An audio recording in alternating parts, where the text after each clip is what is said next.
അത് രാജ്യത്ത് ഈ അപകടകരമായി വരുന്നത് സംഘപരിവാർ പൊളിറ്റിക്സാണ്.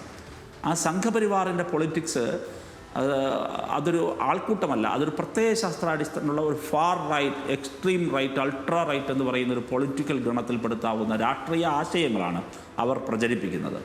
അതിനെ ഒരിക്കലും ഒരു റൈറ്റിന് തന്നെ നിയന്ത്രിക്കാൻ കഴിയുമോ എന്നുള്ളത് എനിക്കറിയില്ല.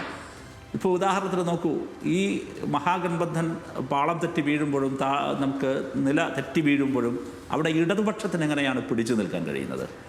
ഇത് വളരെ പ്രസക്തമായൊരു കാര്യമാണ്. കഴിഞ്ഞ തിരഞ്ഞെടുപ്പിലും ബീഹാറിൽ ഇടതുപക്ഷത്തിന് പിടിച്ചു നിൽക്കാൻ കഴിഞ്ഞു. കഴിഞ്ഞ ലോക്സഭാ തിരഞ്ഞെടുപ്പിലും ഇടതുപക്ഷത്തിന് ലഭിച്ച സീറ്റുകളിൽ ശരിയായ മുന്നേറ്റമുണ്ടാക്കാൻ കഴിഞ്ഞു.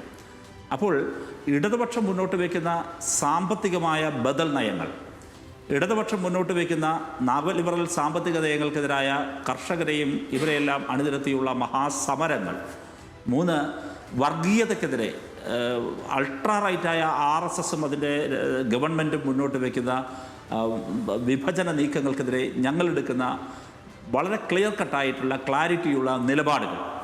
അപ്പോൾ ഒരു പൊളിറ്റിക്കലി അൾട്രാ റൈറ്റ് എന്ന് പറയുന്ന ഒരു രാഷ്ട്രീയ ഗണത്തെ